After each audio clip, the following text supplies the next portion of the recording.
আসসালামু আলাইকুম। প্রিয় শিক্ষার্থী, তোমরা কেমন আছো? নিশ্চয়ই ভালো আছো।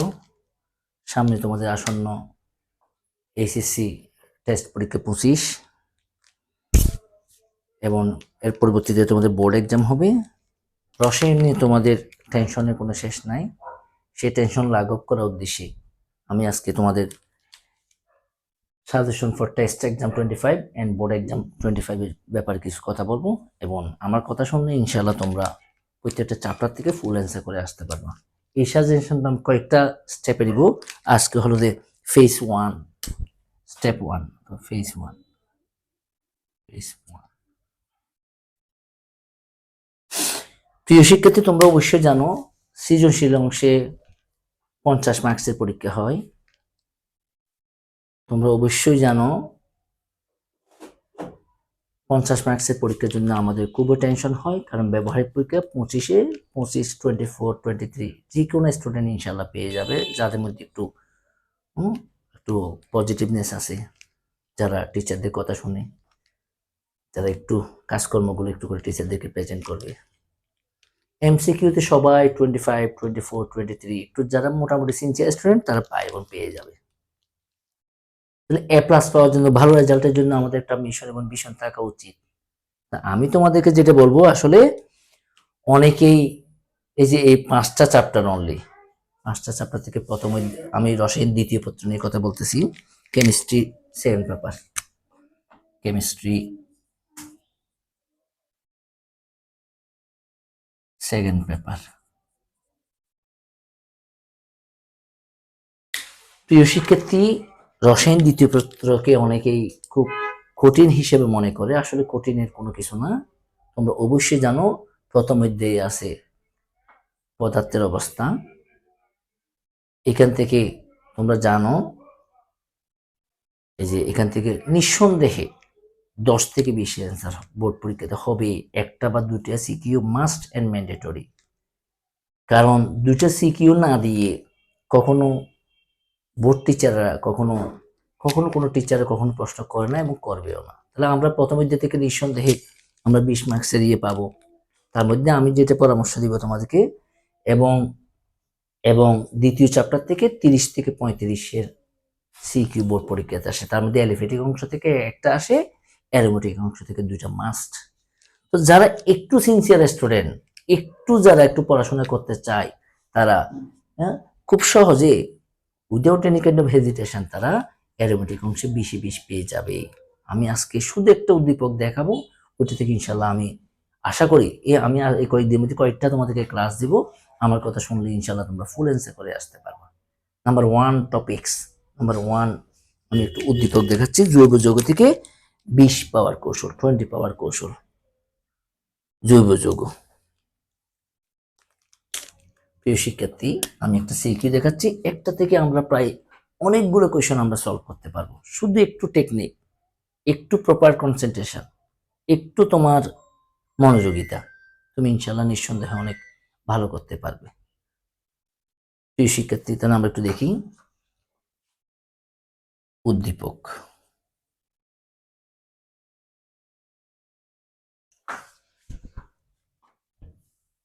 CaC2,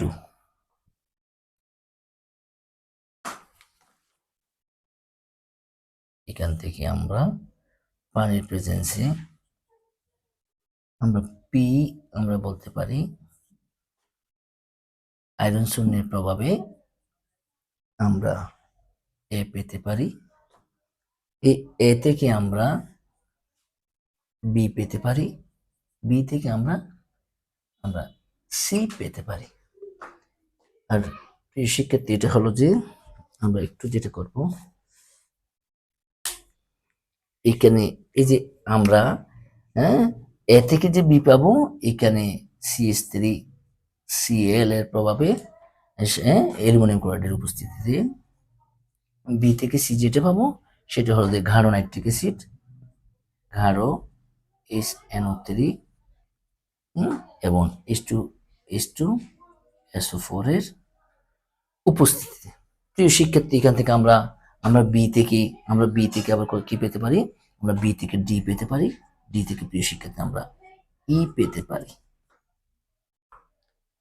এবং আমরা পি থেকে প্রিয় শিক্ষার্থী আমরা জেটও পেতে পারি, প্রিয় শিক্ষার্থী আমরা পি থেকে জেটও পেতে পারি। কার প্রভাবে? বেরিয়াম সালফেট এবং পিডি প্লাস হাইড্রোজেন এবং গ্যাস এবং পিডি এর উপস্থিতিতে। প্রিয় শিক্ষার্থী, যারা এই যে ক্যালসিয়াম কার্বাইড থেকে পি প্রডিউস করবে, পি থেকে এ প্রডিউস করবে, এ থেকে বি প্রডিউস করবে, বি থেকে সি প্রডিউস করবে, আবার বি থেকে ডি প্রডিউস করবে, ডি থেকে ই প্রডিউস করবে। বি থেকে ডি করবে যে HNO3, বি থেকে ডি HNO3 নাইট্রিক অ্যাসিড এবং H2SO4 এর প্রেজেন্সে। ডি থেকে ই হলো যে ডি থেকে ই SN প্লাস কনসেন্ট্রেটেড ACl এর উপস্থিতিতে। আসলে অনেকেই কেন জানি জৈব যৌগকে অযথা কঠিন মনে করে, যারা শুধু এই যে ক্যালসিয়াম কার্বাইডকে চিনবে, এই P, what will be P, এই এ, এই বি, এই সি, এই ডি, এই ই কে বুঝতে পারবে with the presence of P থেকে আমরা এ পাবো আয়রন শূন্যের প্রভাবে মিথেল ক্লোরাইডের সাথে বিক্রিয়া করবে, এখানে গাঢ় নাইট্রিক অ্যাসিডের সাথে বিক্রিয়া করবে। এইভাবে আমরা এইভাবে করব। আসলে যারা একটু বুদ্ধিমান স্টুডেন্ট, শুধু এই উদ্দীপকটা যারা প্র্যাকটিস করবে, তারা বোর্ড পরীক্ষাতে অনেকগুলো প্রশ্নে অ্যান্সার করে আসতে পারবে। I am giving you challenge, এই উদ্দীপকটা তোমরা ভালো করে ফলো করবে। এই উদ্দীপক থেকে তোমরা নিঃসন্দেহে অনেক ভালো একটা নাম্বার তোমরা পেতে পারো। আসলে তাহলে এখানে আমরা এখানে একটু দেখতে চাই ক্যালসিয়াম কার্বাইড থেকে আমরা পি কিভাবে প্রডিউস করতে পারি, আমরা বেসিকটাকে একটু করে দেখতে চাই। এই যে যারা একটু বুদ্ধিমান স্টুডেন্ট, এই যে পিটা আমরা কিভাবে পেতে পারি, কেমন আমরা পিটা কিভাবে পেতে পারি। প্রিয় শিক্ষার্থী, যারা একটু বুদ্ধিমান, এই যে ক্যালসিয়াম কার্বাইডকে আমরা এভাবে লিখতে পারি, ক্যালসিয়াম কার্বাইডকে আমরা এভাবে লিখতে পারি। আমরা একটু বুঝে বুঝে পড়বো। তাহলে আমরা এখানে এটা কার প্রেজেন্সে, এটা কার সাথে বিক্রিয়া করবে? পানির সাথে বিক্রিয়া করবে। তাহলে আমরা এখানে একটা কথা পরিষ্কারভাবে আমরা চিন্তা করতে পারি, এখান থেকে যদি দুইটা হাইড্রোজেন পরমাণু যদি এখান থেকে ক্যালসিয়ামকে রিপ্লেস করে, কেন পারবে? আমরা অবশ্যই জানি ক্যালসিয়ামের যোজনে 2, এখানে দুইটা হাইড্রোজেন আছে। তাহলে আমরা এখান থেকে আমরা যদি হাইড্রোজেনকে এখানে ক্যালসিয়ামকে আমরা রিপ্লেস করে ফেলি, কি হয়? এই সি ট্রিপল বন্ড সি, এটা ছিল এই একজন হাইড্রোজেন পরমাণুকে ক্যালসিয়ামকে রিপ্লেস করে আমরা এখানে কাকে দিয়ে দিলাম? আমরা হাইড্রোজেন দিয়ে দিলাম। This compound is correct because of that এখানে কার্বনের যোজনে, এখানে কার্বনের চারপাশে 4টা বন্ড দেখাচ্ছে, তাই আমরা এখানে বলবো কার্বনের যোজনী কত? 4। এখানে কার্বনের যোজনী কি? 4। আমরা সবাই অবশ্যই কম্পাউন্ডটার নাম জানি। তাহলে আমরা পি হিসেবে কাকে ধরলাম? আমরা পি হিসেবে এই যৌগটাকে পেলাম, কেমন? এর নাম কি আমরা সবাই জানি? এসিটিলিন অথবা ইথাইন। তাহলে এই যে আমরা এখন পি পেয়ে গেলাম, আমরা পি কে আয়রন শূন্যের প্রভাবে আমরা এ প্রডিউস করব। এটা কত সহজ। আমরা সবাই এখান থেকে বলতে পারবো, যারা একটু বুদ্ধিমান স্টুডেন্ট, আমরা এই যে এখান থেকে যদি আমরা এ প্রডিউস করতে চাই, আমরা কাকে প্রডিউস করবো? এ। প্রিয় শিক্ষার্থী, এখান থেকে আমরা বলতে পারি, আমরা যদি এই যে এই এসিটিলিনে যদি আমরা 3 অণু দিয়ে দিই, অনলি এটা 3 অণু দিয়ে দিই, তাহলে এখানে কার্বন কয়টা হয়ে গেল? 3 দুগুণা 6টা। হাইড্রোজেন কয়টা হয়ে গেল? 3 দুগুণা 6টা। তাহলে আমরা এ মানে কত পেতে পারি? কার্বন 3টা, কার্বন 6টা, হাইড্রোজেন কয়টা? 6টা। তাহলে আমরা কি পেতে পারি? C6H6 পেতে পারি। আমরা অবশ্যই জানি C6H মানে এই কম্পাউন্ডকে আমরা অনেক ভালোভাবে জানি, এটা হচ্ছে কি? এটা হচ্ছে বেনজিন। তাহলে আমরা কি সুন্দর, আমরা ক্যালসিয়াম কার্বাইড থেকে আমরা পি পেয়ে গেলাম, পি থেকে আমরা এ পেয়ে গেলাম। এভাবে উইথ দ্য হেল্প অফ যখন মিথেল ক্লোরাইডের প্রভাব উপস্থিতিতে আমরা বি পাবো, বি থেকে আমরা কারণ নাইট্রিক অ্যাসিড এবং সালফিউরিক অ্যাসিডের প্রেজেন্সে আমরা সি পাবো, সি থেকে আমরা আবার বি থেকে আমরা কি কি পেতে পারি আমরা ডি পেতে পারি, ডি থেকে আমরা আবার কি পেতে পারি টিন এবং এসিএল এর উপস্থিতিতে আমরা ই পেতে পারি। তাহলে এই যারা স্টুডেন্ট একটু বুদ্ধি করে একটু বুঝে বুঝে যখন যখন এই রিয়াকশন গুলা বুঝে করবে, তাহলে এগুলোর মতো সহজ কোনো আসলে কেমিক্যাল রিয়াকশন নাই। The easiest reactions of of of organic compound, আমরা এই উদ্দীপক থেকে আমরা অনেকগুলো প্রশ্ন পেতে পারি। প্রিয় শিক্ষার্থী, আমরা বোর্ড পরীক্ষাতে আসবে এমন অনেকগুলো কোয়েশ্চেন আমরা এখান থেকে আমরা পেতে পারি। আমরা কি কি প্রশ্ন পেতে পারি এখান থেকে আমরা প্রশ্ন পেতে পারি। এখান থেকে আমি তোমাদেরকে 13টা কোয়েশ্চেন আমি তোমাদেরকে দেখাবো। কোয়েশ্চেন গুলো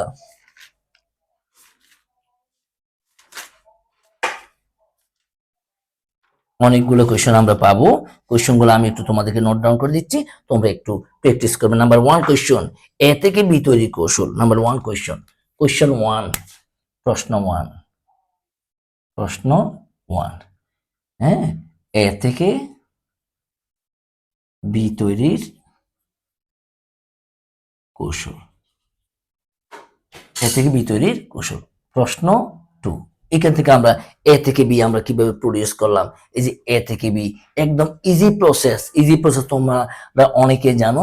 এই যে এ থেকে বি, এটা কেমন, এটা যেহেতু মিথাইল ক্লোরাইড আছে, অ্যালকাইল ক্লোরাইড আছে, এটাকে আমরা নিঃসন্দেহে বলবো অ্যালকাইলেশন, এটাকে আমরা বলবো অ্যালকাইলেশন।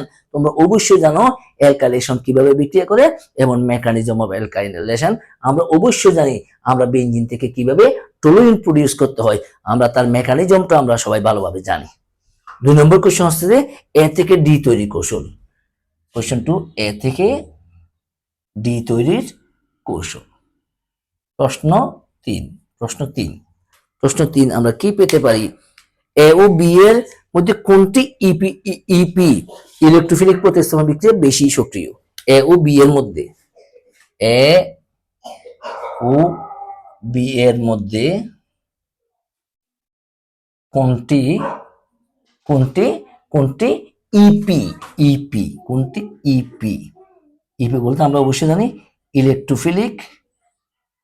ইলেকট্রোফিলিক সাবস্টিটিউশন রিঅ্যাকশন, হ্যাঁ, দুইটির মধ্যে এ এবং বি এর মধ্যে কোনটি অধিকতর সক্রিয়, কোনটি বেশি সক্রিয় ব্যাখ্যা করো, কোনটি বেশি সক্রিয় ব্যাখ্যা করো, কোনটি বেশি সক্রিয় ব্যাখ্যা করো।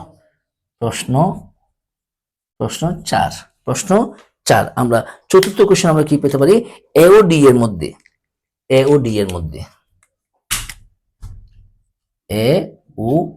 এর মধ্যে কোনটি ইলেকট্রোফিলিক সাবস্টিটিউশন অধিকতর সক্রিয় ব্যাখ্যা করো।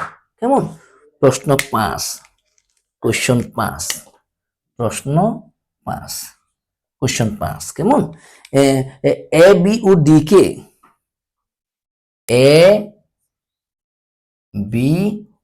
ডি কে ইলেকট্রোফিলিক সাবস্টিটিউশন বিক্রিয়ার সক্রিয়তার ক্রম কেমন। এগুলো আসলে অনেক সহজ, একটু বুঝে পড়তে হবে। তারপর 6 নম্বর কোশ্চেন, কিউ যৌগটি অম্লধর্মী কেন। কিউ এখান থেকে আমরা আবার কিউ পেতে পারি, কিউ পি, এদিকে কিউ আমরা দেখাবো কোশ্চেনে। আমরা কোশ্চেনটা দেখাচ্ছি তোমাদেরকে। কিউ, এই যে বি থেকে আমরা কিউ প্রডিউস করতে পারি, এই যে বি থেকে আমরা আবার কিউ প্রডিউস করতে পারি, কিউ। হ্যাঁ, এইখান থেকে আরেকটা কোয়েশ্চেন হতে পারে, প্রশ্ন 6, হ্যাঁ, কিউ যৌগটি অম্লধর্মী কেন। অনেক সহজ, কিউ যৌগটি অম্লধর্মী কেমন। এরপরে আমরা একটা প্রশ্ন এখান থেকে আমরা পেতে পারি, বি ও ই এর নাইট্রেশন, বি এবং ই এর মধ্যে। প্রশ্ন 7, প্রশ্ন 7, বি ও ই এর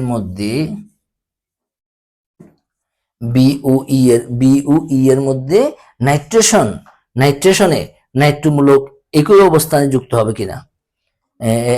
মধ্যে বি ও ই এর মধ্যে নাইট্রেশনে নাইট্রেশনে নাইট্রেশনে নাইট্রোমূলক একই একই অবস্থানে যুক্ত হবে কিনা, নাইট্রেশনে নাইট্রোমূলক নাইট্রোমূলক একই অবস্থানে যুক্ত হবে কিনা, যুক্ত হবে কিনা। কেমন? এরপর কোশ্চেন 8 আমরা এভাবে আমরা আরো অনেকগুলো কোশ্চেন পেতে পারি। প্রিয় শিক্ষার্থী, আমরা এখানে বলতে পারি পি যৌগটি অম্লধর্মী কেন। কোশ্চেন 8 আমরা পেতে পারি এখান থেকে, আমরা পেতে পারি, আমরা এখান থেকে পেতে পারি পি যৌগটি অম্লধর্মী কেন, পি যৌগটি। হ্যাঁ, আমরা এখানে একটা কোশ্চেন পেতে পারি, প্রশ্ন 8 পি যৌগটি অম্লধর্মী কেন। কেমন? আসলে প্রিয় শিক্ষার্থী, আমি যে কথাটা বলতে চাই, আমরা নিঃসন্দেহে এখান থেকে আমরা একটু ভালোভাবে প্রিপারেশন নিলে আমরা অনেকগুলো কোয়েশ্চন আমরা এখান থেকে অ্যান্সার করতে পারবো।